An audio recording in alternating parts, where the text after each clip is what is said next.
자리에서 일어나셔서 겸손한 마음으로 묵상 기도하심으로 9월 넷째 주일 예배를 성부와 성자와 성령의 이름으로 하나님 아버지 앞에 드리겠습니다.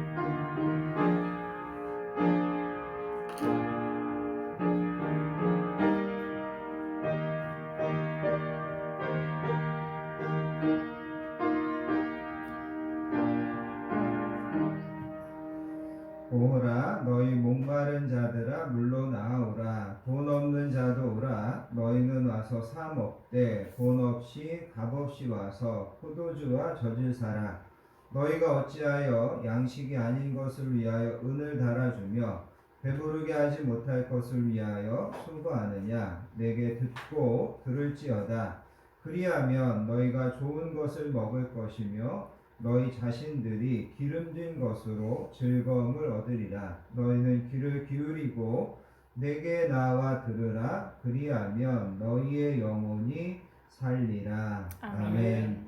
거룩하고 은혜로우신 아버지 하나님 감사합니다. 지난 한 주도 특별히 좋은 명절을 하나님의 은혜 가운데 보내게 하시고 오늘도 세상에서 구별하셔서 하나님의 전으로 인도하여 주시니 감사합니다. 아멘. 이 시간에도 건강한 교회에서 하나님께서 사랑하는 자녀들이 함께 모아드리는 찬양과 경배를 기쁘게 받아주시기 원합니다. 이 시간 우리의 예배 가운데 임재하여 주시고 겸손히 머리 숙여 하나님의 은혜를 구하는 저희들에게 하늘에 속한 모든 신령한 복을 풍성하게 내리워 주시기를 원합니다. 아멘. 행여라도 한 주를 지내며 지치고 상한 영혼이 있다면 하나님 새롭게 하시고 강건하게 해주시기 원합니다. 오늘도 예배와 말씀 중에 하나님께서 주시는 그 지혜, 하나님께서 주시는 그 말씀 붙잡고 날마다 승리하는 우리 모든 성도님들 되도록 인도해 주실 줄 믿습니다.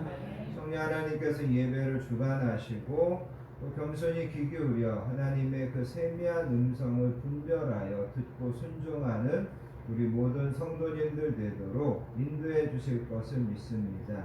하나님께 모든 것들을 맡기고 의지하며 우리를 사랑하여 주시는 귀하신 예수님의 이름으로 간절히 기도합니다. 아멘. 자리에 앉으셔서 찬송가 큰 영광 중에 계신 주 함께 찬양하시겠습니다.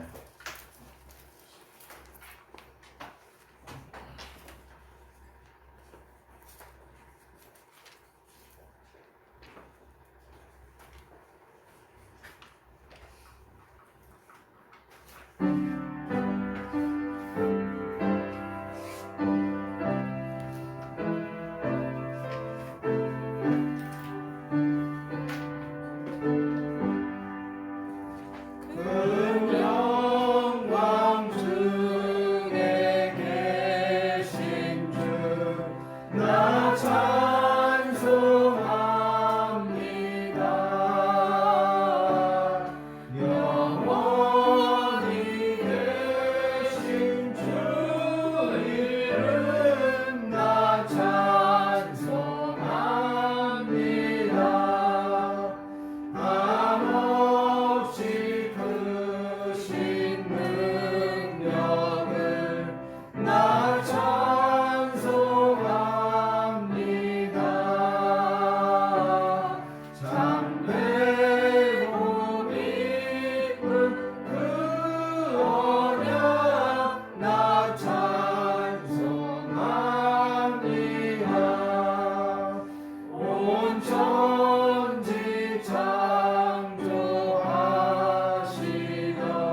인도하심으로 우리의 신앙을 하나님께 고백드리겠습니다.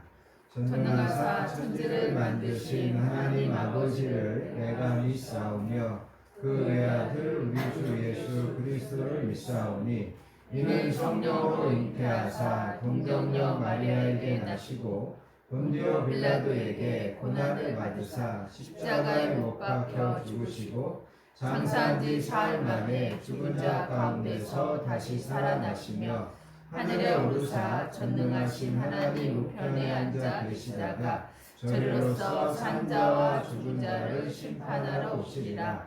성령을 믿사오며 거룩한 공회와 성도가 서로 교통하는 것과 죄를 사하여 주시는 것과 몸이 다시 사는 것과 영원히 사는 것을 믿사옵나이다. 아멘. 이 시간 계속해서 하나님 앞에 참회와 고백의 기도를 드리겠습니다. 한 주를 살면서도 하나님의 말씀과 하나님의 뜻에 순종하고 하나님의 영광을 위하여 살기보다 여전히 내 주장과 내 고집을 앞세워 살았던 모습이 있다면 이 시간 하나님 앞에 회개하기를 원합니다. 좋은 명절을 보내며 하나님 앞에 더 감사하고 또 형제 간에 또 가족 간에 더 행복하고 하나님 앞에 영광 돌리지 못하고 행여라도 우리 안에 갈등과 미움과 시기와 질투가 있었다면 이 시간 그것도 하나님 앞에 회개할 수 있기를 원합니다. 하나님은 오늘도 우리에게 큰 은혜를 주시려고 우리를 부르셨는데 행여라도 하나님의 은혜에 방해가 되고 걸림이 되는 것들이 있다면 이 시간 우리가 그것을 회개하여서 더 하나님 앞에 은혜의 자리로 서는 귀한 예배 되도록 참회와 고백의 기도로 하나님 앞에 나아가겠습니다.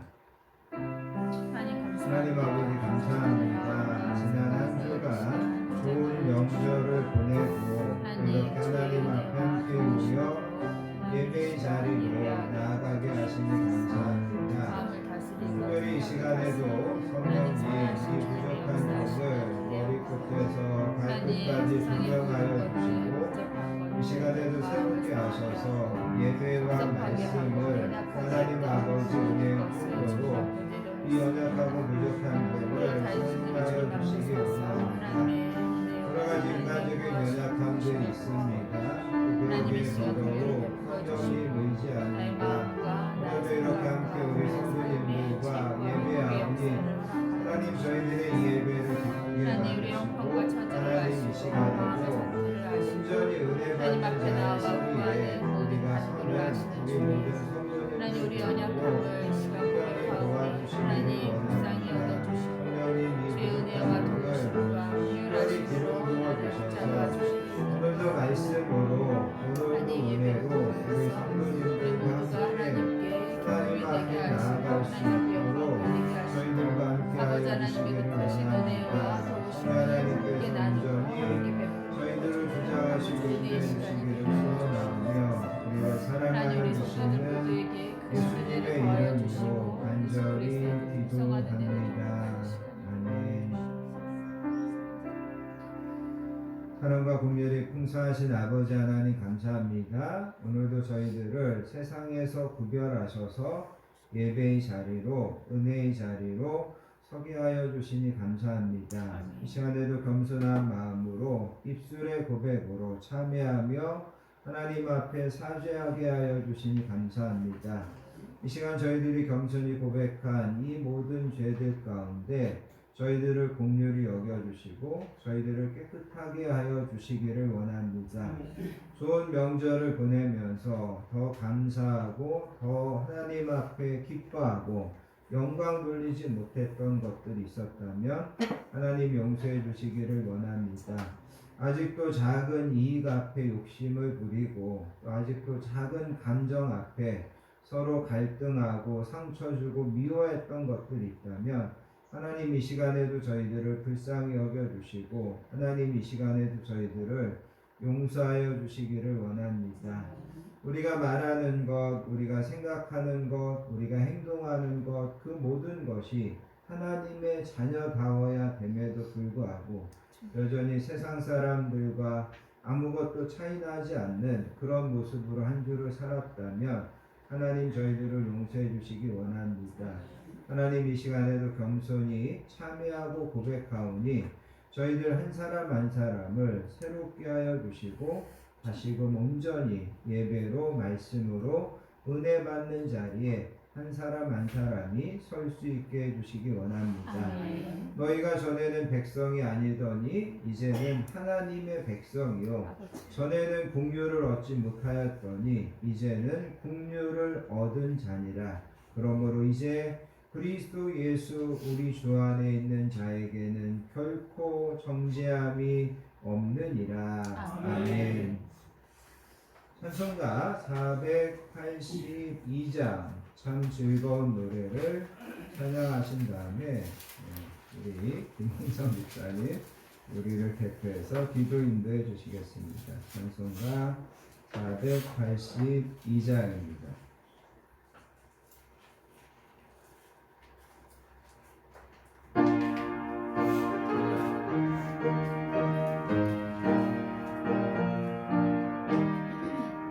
참 즐거운 노래를 높이 불러서 이 세상 사는 동안 주 찬양하네.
전능하시는 하나님 아버지, 주님의 인도하심을 따라 무사히 추석 명절을 지낼 수 있게 하여 주시고 한 주 동안에도 우리의 삶을 주관하여 주심에 감사를 드립니다. 아멘. 이 시간 주님의 이름을 높이고 주님의 영광을 찬양하며 주님 앞으로 좀 더 나아갈 수 있게 되기를 원합니다. 아멘. 더불어 이 예배를 통해 저희의 마음을 변화시켜 주시고 각자의 마음과 생각이 주님께 온전히 집중되어 사랑과 섬김의 삶을 살아갈 수 있게 하옵소서. 아멘. 우리의 가정부와 교회 그리고 지역 사회를 위해 기도합니다.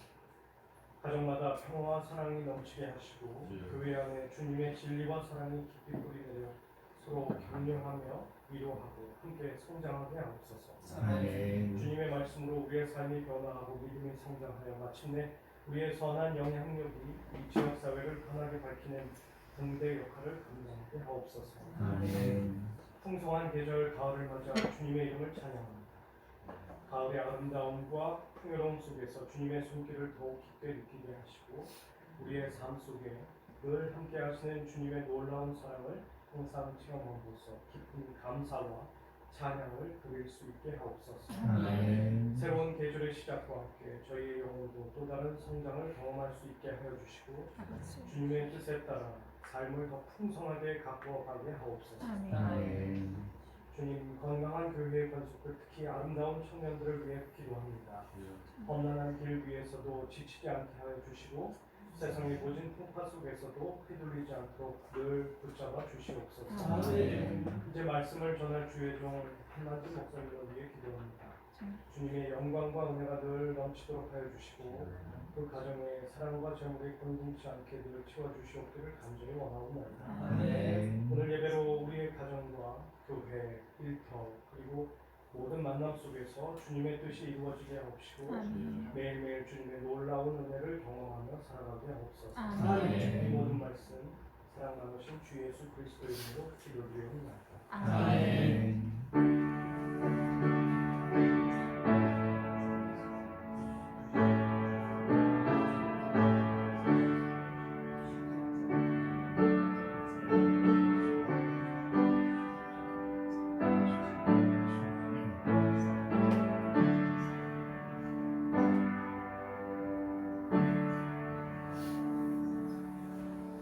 오늘 우리에게 주시는 하나님의 말씀은 사도행전 15장 5절부터 11절까지 말씀입니다.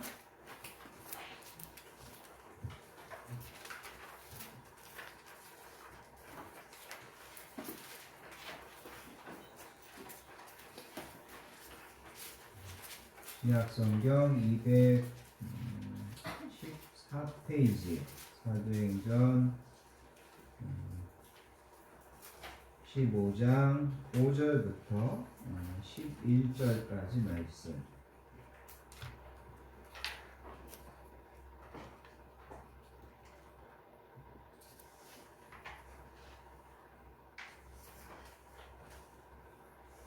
다 찾으셨으면 5절부터 11절까지 말씀을 천천히 한 목소리로 받들어서 읽겠습니다. 바리새파 중에 어떤 믿는 사람들이 일어나 말하되 이방인에게 할례를 행하고 모세의 율법을 지키라 명하는 것이 마땅하다 하니라.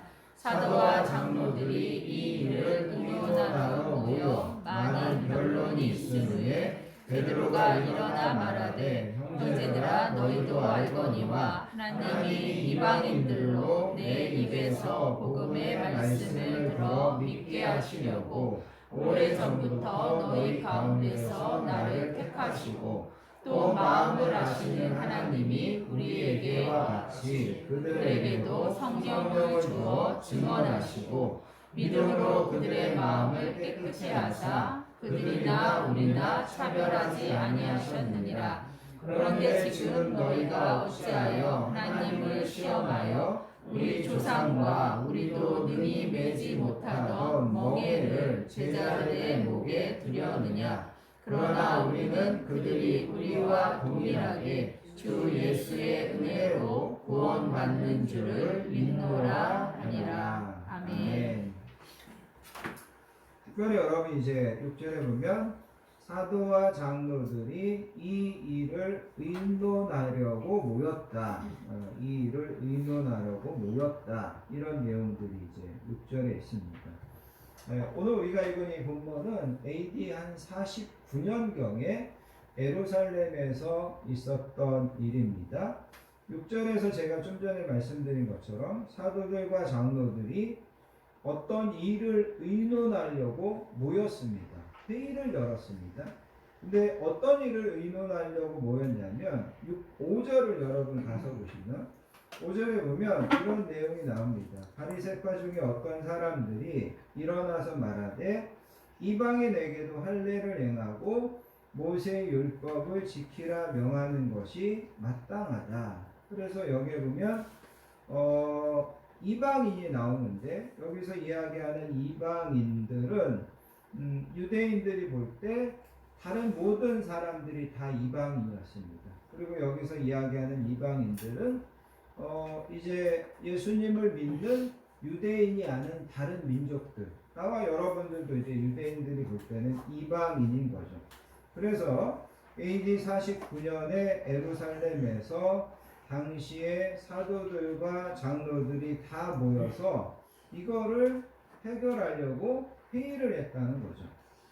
이방인들이 예수님을 믿는데 그 이방인들에게 할례를 행하십시오. 아니면 그들에게도 모세의 율법을 지켜야 됩니다. 이거를 요구할 거냐 아니냐 이런 문제를 가지고 지금 예루살렘에서 사도들과 장로들이 다 모여서 회의를 했다. 그게 이제 오늘 본문의 전체적인 내용입니다. 자, 그러면 왜 이방인들에게 할례와 모세의 율법을 지켜야 된다라고 해야 되느냐? 이게 왜 중요한 문제냐? 우리가 사도행전에 보면 예수님이 이제 부활하시고 승천하시고 그 다음에 오순절날 성령님이 오셨습니다. 그리고 제자들이 나가서 예수님의 명령에 따라서 예루살렘과 온 유대와 사마리아와 땅끝까지 나가서 열심히 복음을 전했습니다. 그래서 사도행전 8장에 가서 보면 빌립이 사마리아에 가서 전도를 합니다. 원래 사마리아 사람들은 유대인들이 아니죠. 근데 빌립이 가가지고 사마리아에 가서 많은 사람들을 전도했습니다. 그 다음에 빌립이 에디오피아 내시를 전도한 내용도 이제 사도행전 8장에 나옵니다. 그 다음에 여러분 이제 사도행전 10장에 가서 보면 베드로가 로마인인 로마의 백부장 고넬료의 집에 가서 그 집에 있는 사람들에게 복음을 주고 침례를 주는 그런 내용이 나온다는 겁니다. 그리고 우리가 그 다음에 보면 바울과 바나바가 구브로와 비시디아 안디옥과 이고니온과 루스드라에 가가지고 열심히 전도를 해가지고 많은 이방인들이 예수님을 믿게 됐다는 거죠. 그래서 많은 이방인들이 예수님을 믿고 함께 유대인 그리스도인, 여기서 이야기하는 유대인들은 그냥 유대인들이 아니라 유대인들 중에서도 예수님을 믿는 유대인들입니다. 그래서 여기 5절에서 이야기하는 이 유대인들도 예수님을 믿는 유대인들이라는 거죠. 그래서 문제는 뭐냐면 많은 이방인들이 이렇게 예수님을 믿고 이 유대인 중에 예수님을 믿는 사람들과 함께 예배를 드리면서 몇 가지 문제들이 생겨났다는 거죠. 대표적인 문제가 뭐냐면 유대인들과 이방인들의 친교였습니다. 원래 유대인들은 이방인들의 집에 가지도 않고 그 사람들과 식사도 하지 않습니다. 이게 그들 나름대로의 법이었습니다.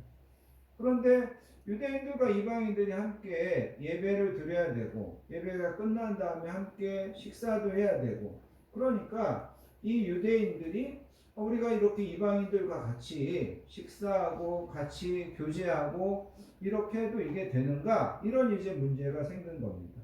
또 한 가지 문제는 이방인 그리스도인들에게 유대인들이 지키는 할례와 율법을 어떻게 할 것인가? 이런 문제도 나오게 됐던 겁니다. 할례는 유대인들 스스로 우리는 하나님의 선택받은 민족이다. 이거를 상징하기 위해서 남자아이들이 어떤 표피를 베는 어떤 그런 그 포경 수술 같은 것이 이제 할례입니다. 그리고 또 한 가지는 여러분 아시는 것처럼 유태인들은 지금도 코셔라고 해가지고 어떤 특별한 어떤 방법으로 도축되고 특별한 방법으로 구별된 음식만 먹는 그런 것들을 유태인들은 지금도 지키고 있다는 거죠.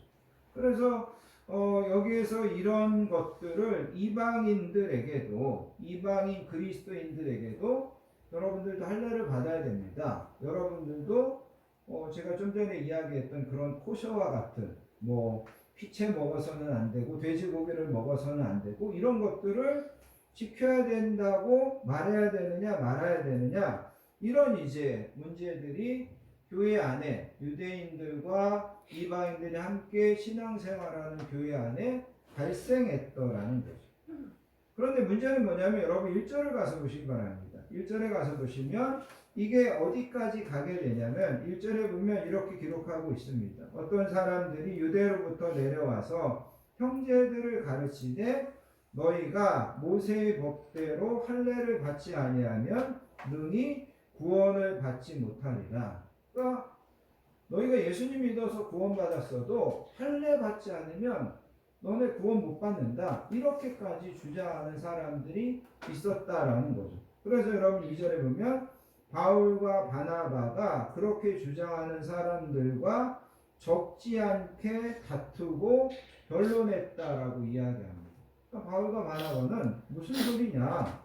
우리가 예수님 믿어서 구원 얻는 건데 자기가 예수님 믿어서 구원 얻는다고 이방인들을 많이 전도시켜 놨는데 그 사람들에게 이 유대인들이 와가지고 뭐라고 이야기하냐면 너네 예수님만 믿어서는 구원받지 못하고 너네 우리와 똑같이 할례 받아야 된다. 이렇게 가르치고 주장하는 사람들이 있었다라는 겁니다. 그래서 여기에 있는 것처럼 그런 사람들과 적지 않은 말다툼, 논쟁, 그 다음에 변론, 이런 것들이 벌어졌다라는 거죠.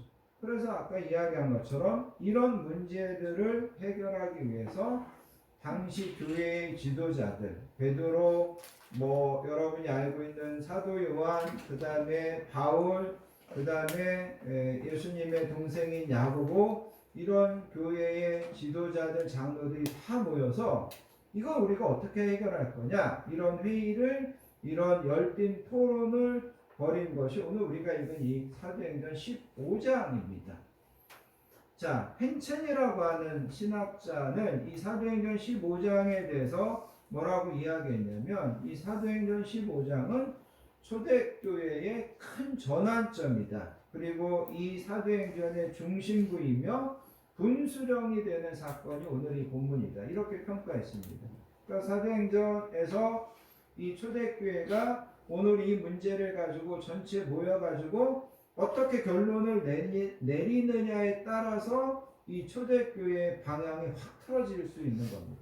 그러니까 이 초대교회가 오늘 이 문제를 다루고 이 문제에 대해서 합당한 좋은 결론을 맺어서 결국은 오늘날 기독교가 세계적인 종교로 뻗어나갈 수 있는 그런 좋은 결론을 결과적으로는 내렸습니다. 아무튼 여기에서 이야기하는 것은 초대교회가 이 문제를 놓고 함께 토론하고 함께 회의하고 그래서 좋은 결론을 도출해 냈다는 것이 이제 중요한 겁니다. 그리고 이제 그런 면에서 이 사건은 이 사도행전 15장을 우리가 살펴본다고 하는 것은 되게 가치 있고 되게 의미 있는 사건을 우리가 지금 다루고 있다. 이것을 여러분들이 기억하시면서 오늘 말씀을 좀 생각해 보기를 원합니다. 자, 결론적으로 말씀드리면 이 초대교회는 이 회의를 통하여서 어떤 좋은 결론을 도출해냅니다. 그리고 그렇게 도출해냄으로 말미암아 기독교는 유대교의 한 분파가 아니라 오늘날 세계적인 종교로 뻗어나갈 수가 있었습니다. 또 한 가지 중요한 것은 이 교회가 이 회의에서 정말 합리적이고 성경적인 어떤 결론을 도출해냄으로 말미암아 우리가 예수님을 믿음으로만 구원받을 수 있다고 하는 이신칭의의 교리를 다시 한번 확고하게 확인하는 그런 계기가 됐습니다. 그래서 오늘 우리가 1절에서 유대인들이 너희가 모세의 법대로 할례를 받지 아니하면 능히 구원을 받지 못하리다 라고 주장하는 것은, 이것이 어떻게 본다면 우리가 예수님을 믿고 예수님 믿는 거에다가 할례도 받고 율법도 준수하고 그러면 그게 더 좋은 게 아니냐, 이게 간단한 문제가 아니라 어떻게 본다면 이런 주장들은 기독교의 가장 핵심적인 교리를 흐트러뜨리고 우리의 신앙의 가장 기본적인 뿌리를 썩게 하고, 그러면 되게 중요한 사건이라는 겁니다. 되게 우리가 눈여겨봐야 될 그런 말씀이 오늘 이 15장 안에 담겨져 있다는 겁니다. 자, 그래서 이 문제를 가지고 쭉 여러 가지 이제 찬반의 논쟁이 있었습니다. 그리고 이제 여러분 7절에 가서 보면 베드로 사도가 이렇게 이제 이야기를 합니다. 7절을 보시기 바랍니다. 많은 변론이 있은 후에 베드로가 일어나서 말하되, 형제들아 너희도 알거니와 하나님이 이방인들로 내 입에서 복음의 말씀을 들어 믿게 하시려고 오래전부터 너희 가운데서 나를 택하시고, 베드로 사도가 이렇게 이야기합니다. 그러면서 여기에서 이야기하는 베드로 사도의 가장 핵심적인 주장은 뭐냐면, 하나님께서 이미 이방인들을 구원하셨다라는 겁니다. 할례받지 않은 이방인들 하나님께서 이미 구원하셨다. 또 율법을 모르는, 율법을 지키지 않은 이방인들에게 하나님께서 이미 성령을 주셨다. 하나님의 뜻은 분명한데 하나님은 이방인들도 예수님을 통해 구원받는 것, 이게 하나님의 뜻이다. 그렇게 이야기하고 있습니다. 그러면서 베드로 사도가 이야기하는 것이 뭐냐면, 하나님이 하시는 일을 우리가 막을 수 있겠느냐, 그렇게 이야기하는 겁니다.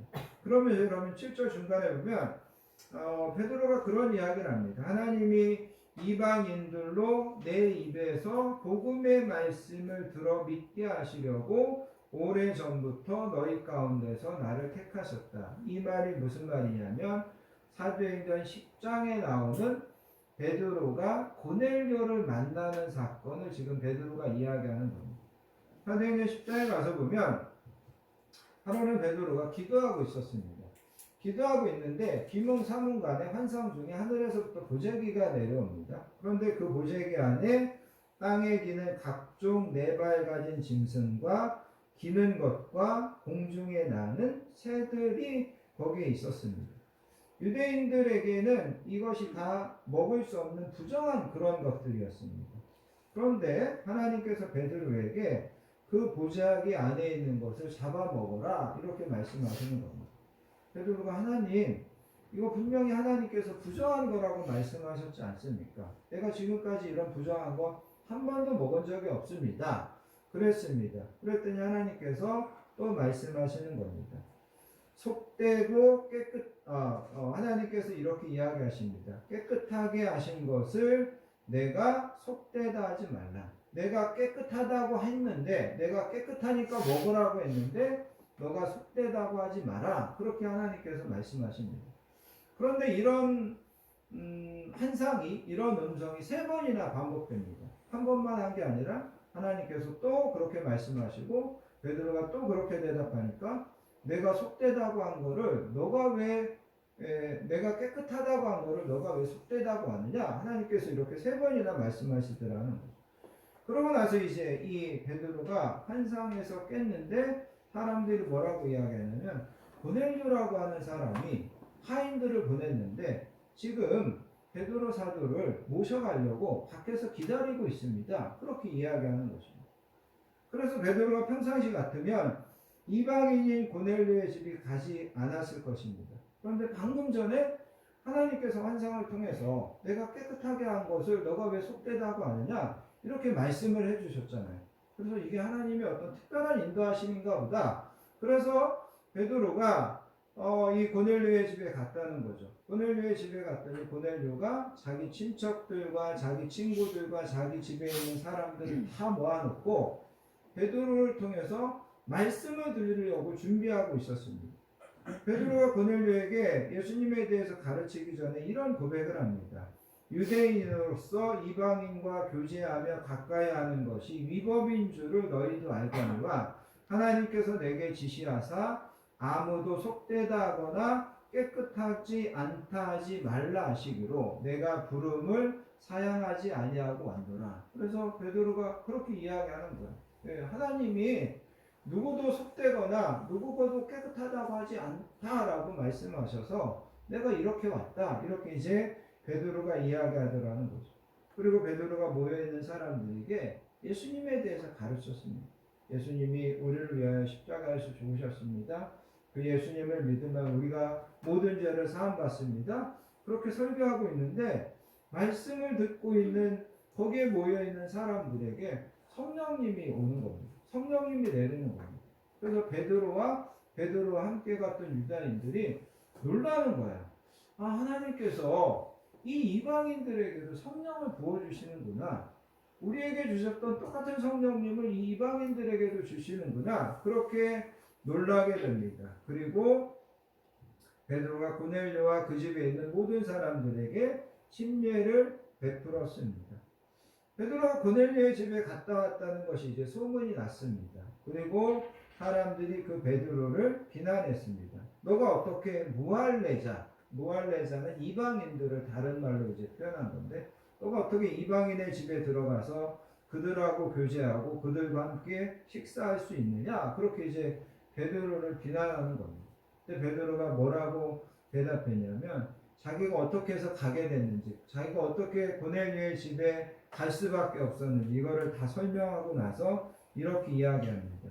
하나님이 우리가 주 예수 그리스도를 믿을 때 주신 것과 같은 선물을 그들에게도 주셨으니 내가 누구이기에 하나님을 능히 맡겠느냐. 내가 누구이기에 하나님을 능히 맡겠느냐. 근데 오늘 우리가 읽은 이 본문에서 지금 사도행전 15장에서 베드로가 사람들 앞에서 하는 말이 바로 그겁니다. 하나님의 뜻은 분명하다. 하나님은 이방인들도 예수님을 믿어서 구원 얻기를 기뻐하시고 하나님은 이방인들도 하나님의 자녀 삼으시기를 원하신다. 하나님의 뜻이 그러하고 하나님이 그러시기 위하여 이미 앞서가셔서 일하시는데 우리가 그거를 막을 수 있겠느냐? 우리가 그것을 거역해서야 되겠느냐? 이게 베드로의 논리입니다. 이게 베드로의 설명입니다. 하나님이 이방인들이 구원하는 것을 기뻐하신다. 그들도 우리와 똑같이 자녀 삼으시는 것이 하나님의 뜻이다. 우리가 그것을 거역할 수 있겠느냐? 이렇게 이야기하더라는 거죠. 그러면서 여러분 베드로가 또 한 가지 이야기를 합니다. 10절에 가서 보시기 바랍니다. 10절에 가서 보시면 그런데 지금 너희가 어찌하여 하나님을 시험하여 우리 조상과 우리도 능히 매지 못하던 멍에를 제자들의 목에 두려느냐. 여기서 두 가지를 이야기하는데 너희가 어찌하여 하나님을 시험하느냐 그렇게 이야기합니다. 하나님을 시험한다 이렇게 이야기합니다. 여기 하나님을 시험한다는 말은 다른 말로 이야기하면 하나님을 거스른다는 그런 뜻입니다. 하나님의 뜻을 거역한다는 그런 뜻입니다. 구약에 보면 이 표현들이 어떻게 나오냐면 우리가 출애굽기에 가서 보면 하루는 이스라엘 백성들이 물이 없어가지고 하나님 앞에 원망합니다. 그런데 하나님께서는 이스라엘 백성들이 물이 없어서 하나님을 원망하는 것을 뭐라고 표현했냐면 너네가 왜 나를 시험하냐 이렇게 표현했습니다. 하나님 너네가 나를 왜 시험하냐 그러면서 뭐라고 말씀하셨냐면 여호와께서 우리 중에 계신가 안 계신가 너네가 시험하고 있다 그렇게 이야기하시더라는 거예요. 이 말은 무슨 말이냐면 하나님이 이스라엘 백성들에게 분명히 광야에서 물을 주어서 먹게 하실 겁니다. 분명히 이스라엘과 함께 하셔서 그들을 마시게 하실 것입니다. 그런데 그거를 믿지 못해서 하나님이 진짜 계신가? 하나님이 진짜 우리에게 물을 마시게 하실 수 있나? 이거를 시험했다는 거예요. 그래서 너네가 물 때문에 원망한 것, 그거는 나를 시험한 거다. 이렇게 이제 구약 성경은 표현하고 있습니다. 그러면서 베드로 사도는 이 표현을 오늘 빌려서 뭐라고 이야기하냐면 우리가 예수님을 믿음으로 우리의 모든 죄를 용서하시겠다고 하는 것은 하나님의 약속이라는 거죠. 하나님께서 구약에서부터 누누이 약속하신 것이 내 아들 예수를 통해서 내가 너희들의 모든 죄를 용서하겠다, 깨끗하겠다. 그게 하나님의 약속이었다는 거죠. 그런데 우리가 예수님만으로 의롭다함을 얻는다는 것을 의심한다고 하는 것은 그 하나님의 약속, 그 하나님의 능력, 그 하나님의 지혜를 시험하는 거고 불신하는 것이라는 겁니다. 그러니까 베드로의 논리는 이방인들에게 할례를 해야 구원받을 수 있고 이방인들이 율법을 지켜야 구원받을 수 있다고 주장하는 것은 그거는 하나님을 시험하는 거다. 그거는 하나님의 약속을 거스르는 거다. 너네가 왜 하나님의 그 약속을 거스르냐 이렇게 이야기한다는 거죠. 그러면서 또 한 가지 베드로가 이야기하는 것은 우리가 능히 매지 못하는 그 율법의 무거운 것을 왜 이방인들에게 지우려고 하느냐 그렇게 이야기합니다. 여러분 아시는 것처럼 예수님께서 산상수훈에서 우리가 간음하지 말라, 우리가 살인하지 말라 하나님께서 우리에게 요구하시는 기준은 우리가 남자가 여자를 쳐다보고 음욕을 품는 거, 여자가 남자를 쳐다보고 음욕을 품는 거 그게 간음하는 거다. 예수님 그렇게 말씀하셨습니다. 형제에 대해서 미워하고 형제에 대해서 욕하고 형제에 대해서 나가서 죽으라고 하고 그게 살인하는 거다. 예수님 그렇게 말씀하셨다는 거죠. 그런 기준으로 우리가 율법을 지킨다. 지킬 수 있을까요? 없을까요? 없다는 거죠. 이 율법을 지킨다는 것은 엄청 어려운 거라는 거죠. 유대인들은 누구보다도 그걸 알고 있어요. 율법을 지키려고 하지만 이거 지킨다는 게 정말 어려운 거구나. 근데 왜 그거를 이방인들에게 너네도 지키지 못하면서 너네도 그 지키는 것이 그렇게 힘들다는 걸 알면서 그거를 왜 이방인들에게 지키라고 하느냐 그러면서 베드로가 이야기하더라는 거죠. 그래서 결론적으로 여러분 11절을 보시기 바랍니다. 11절에 가서 보면 그래서 예루살렘 교회가 회의를 해가지고 결론이 이제 11절입니다. 뭐냐면 우리는 그들이 우리와 동일하게 주 예수의 은혜로 구원받는 줄을 믿노라. 아멘. 여기에서 중요한 것은 우리와 동일하게라는 거죠. 우리와 동일하게. 우리와 같은 식으로, 우리와 같은 진리로, 우리와 같은 믿음으로. 유대인들이 율법을 지켜서 구원을 얻은 것입니까? 아니죠. 유대인들도 믿음으로 구원을 받았다라는 거죠. 근데 이방인들도 믿음으로 구원을 받는 거다. 그러면서 그 다음에 뭐라고 이야기하냐면 주 예수의 은혜로 구원받는다. 여기 은혜로 구원받는다는 것은 어떤 보상으로, 어떤 상으로, 대가로 구원받는 것이 아니라는 거죠. 너가 율법을 잘 지켰으니까 그 상으로, 그 보상으로 내가 너에게 구원을 주겠다. 그게 아니라는 거죠. 구원은 하나님이 우리에게 전적으로 주시는 선물이라는 거죠. 은혜로 구원받는 거라는 겁니다. 그리고 은혜로 구원받는다는 말은 다른 말로 이야기하면 믿음으로 구원받는다라는 겁니다. 예수님께서 십자가에서 우리의 죄를 대신하여 피 흘려 죽으셨습니다. 그거를 믿는 겁니다.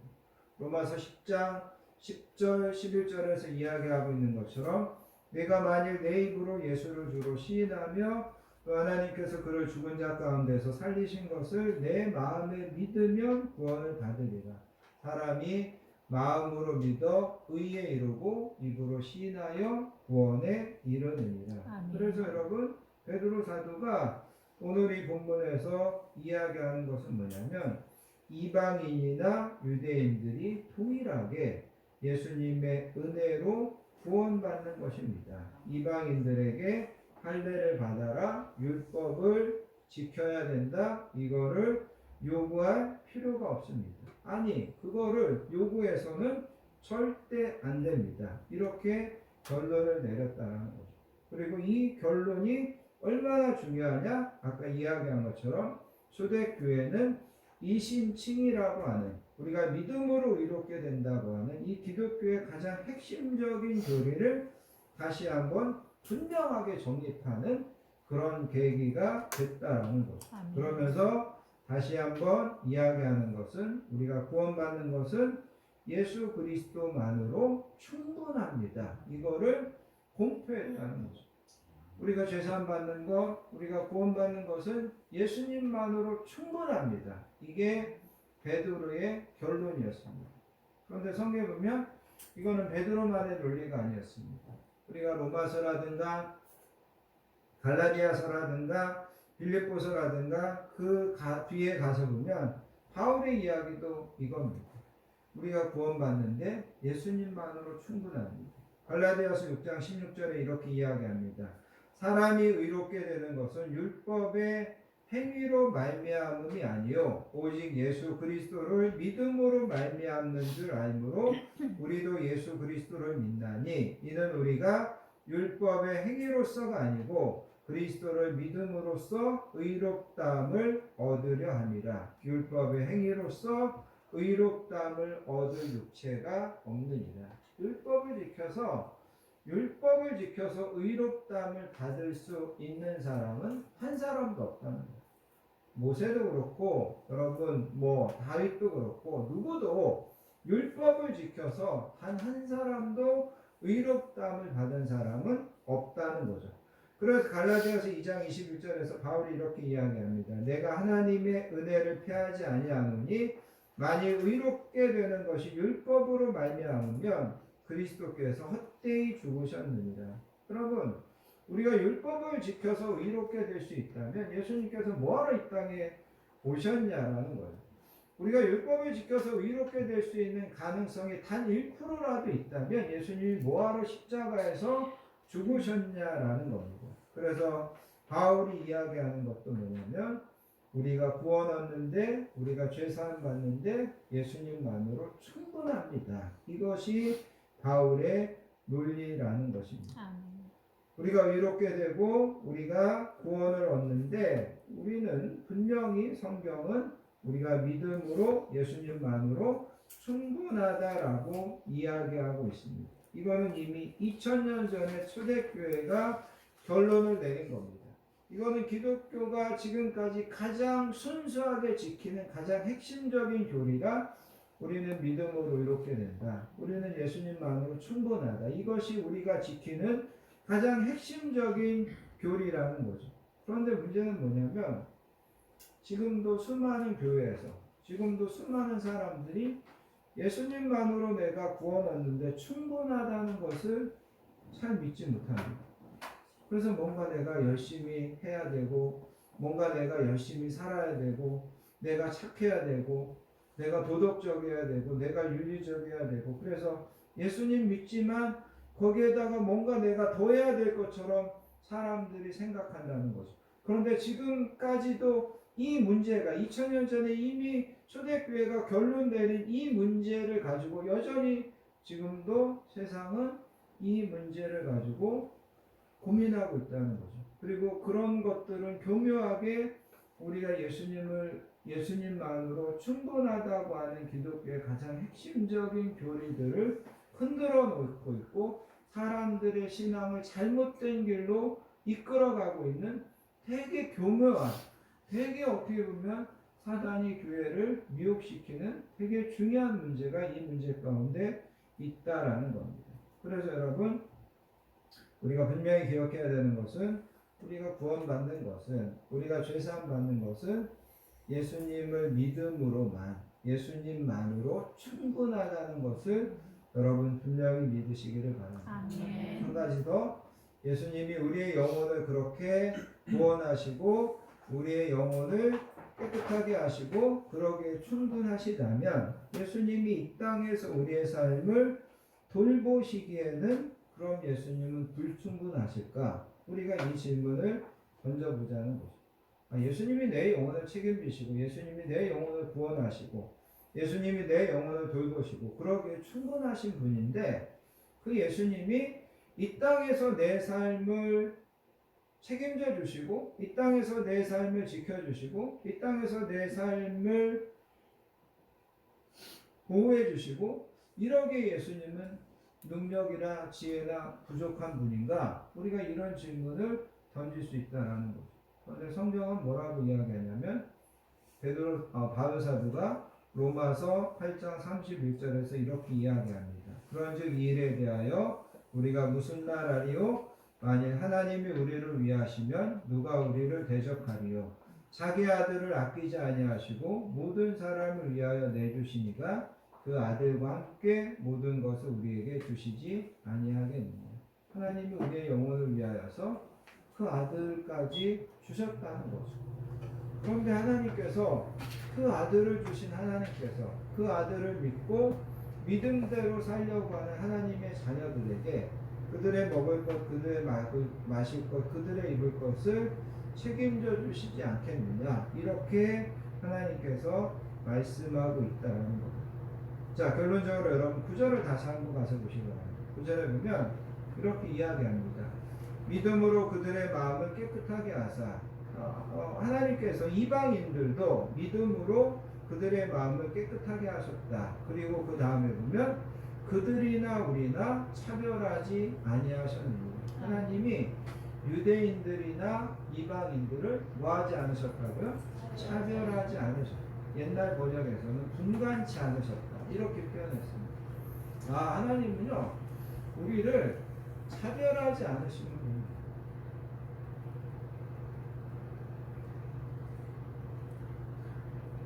우리가 뭐 많이 배워야 되고 우리가 뭐 다른 사람들보다 더 착해야 되고 우리가 반듯하게 살아야 되고 그래야 되는 것이 아니라 하나님은 차별하지 않는다. 차별하지 않고 우리를 사랑하시고 차별하지 않고 우리를 구원하시고 차별하지 않고 우리를 돌보시는 분, 그분이 하나님이시다. 그렇게 베드로가 이야기하고 있습니다. 지지난주에 제가 설교하면서 성경의 충분성에 대해서 이야기했습니다. 성경은 우리가 이 세상을 살아가는데 우리를 지혜롭게 하고 우리를 바르게 하고 우리를 의롭게 하고 그런 면에서 성경은 우리가 살아가는데 정말 충분합니다. 그런 이야기를 드렸습니다. 오늘 말씀의 핵심은, 오늘 말씀의 결론은 예수님의 충분성입니다. 예수님은 우리의 영혼이 구원받고 우리가 죄사함 받고 우리가 하나님의 자녀되게 하는데 충분하십니다. 그 예수님은 우리의 영혼의 문제에 있어서 충분하실 뿐만 아니라 이 땅에 우리의 육신적인 삶을 살아가는 모든 문제에 있어서도 그 예수님은 충분하신 분임을 여러분 믿으시기를 바랍니다. 다윗이 고백한 것처럼 여호와는 나의 목자시니 내가 부족함이 없습니다. 하나님이 나의 목자가 되어주시니 나는 충분합니다. 나는 더 바랄 게 없습니다. 다윗이 그렇게 고백했다면 나와 여러분들도 예수님께서 나의 구주가 되어주시니 내가 충분합니다. 내가 더 바랄 게 없습니다. 그런 고백으로 살아가시고 정말 예수님이 여러분의 그 모든 것들을 충분하게 공급하시고 충분하게 채워주시는 것을 더 많은 영역에서 더 많은 부분에서 경험하시면서 신앙생활 하실 수 있기를 예수님의 이름으로 축복합니다. 기도하겠습니다. 하나님 아버지 감사합니다. 오늘도 이렇게 하나님 앞에 나와 예배드리며 예수님만으로 충분하다는 말씀을 듣습니다. 우리가 죄사함 받고 우리가 구원을 얻고 우리가 의롭게 되고 하나님의 자녀가 되고 우리가 천국에 가는데 예수님만으로 충분하고 그 예수님은 이 땅에서 우리의 삶을 돌보시고 책임져 주시기에도 충분하신 분이라는 말씀을 듣습니다. 이 믿음이 우리에게 확신되게 해주시고 날마다 삶을 통하여서 이 믿음을 더 경험하고 더 고백하고 더 간증하는 우리 건강한 교회와 우리 모든 성도님들 되도록 인도해 주실 줄 믿습니다.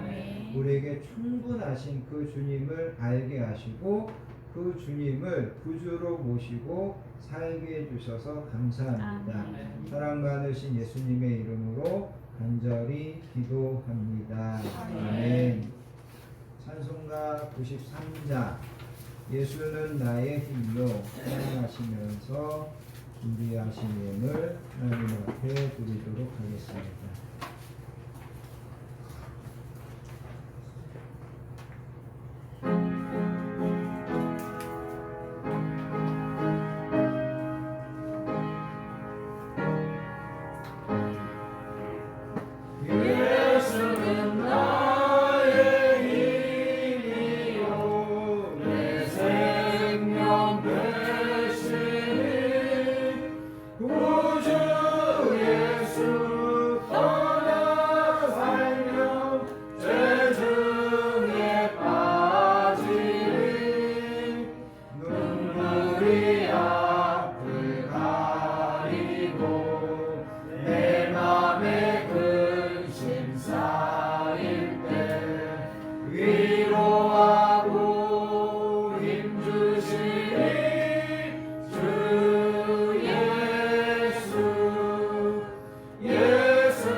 주시니 나의 생명 나의 기쁨 주 예수.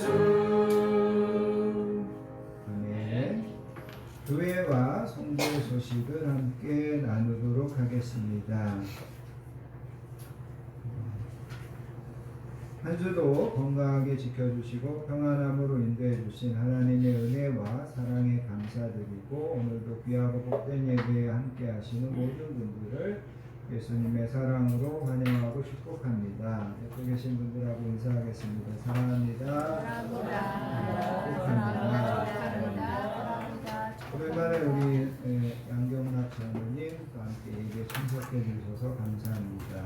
그리고 김계정 자매님과 우리 박지용 형제님은 이번 주 또 미국으로 출국하십니다. 미국에 가셔서도 항상 건강하시고 평안하시고 또 하나님께서 정말 귀하게 복되게 축복하시는 그런 좋은 소식 많이 들려주시기를 바랍니다. 오늘 주신 말씀처럼 십자가에서 우리 죄를 위하여 피 흘려 주신 예수님은 우리를 구원하시고 우리의 인생을 돌보시기에 충분하신 분이십니다. 그 예수님에 대한 담대한 믿음으로 날마다 승리하시고 또 그 예수님을 경험하시는 우리 모든 성도님들과 우리 건강한 교회 되기를 간구합니다. 다음 주, 그 다음 주 기도 맡으신 분들 잘 준비해 주시기 바랍니다.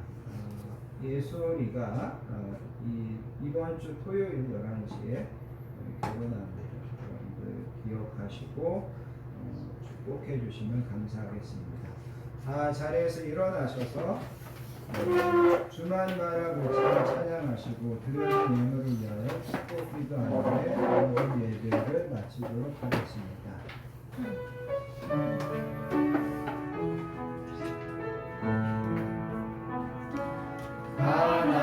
하나님의 사랑을 사모하는 자 하나님의 평화를 바라보는 자 너의 모든 것 창조하신 우리 주님이 너를 얼마나 사랑하시는지 하나님께 찬양과 경배하는 자 하나님의 선하심을 닮아가는 자 너의 모든 것 창조하신 우리 주님이 너를 자녀 삼으셨네. 하나님 사랑의 눈으로 너를 어느 때나 바라보시고 하나님 인자한 비로소 언제나 너에게 기울이시니 어두움에 밝은 빛을 비춰주시고 너의 작은 시름에도 응답하시니 너는 어느 곳에 있든지 주를 향하고 주만 바라볼지라 주만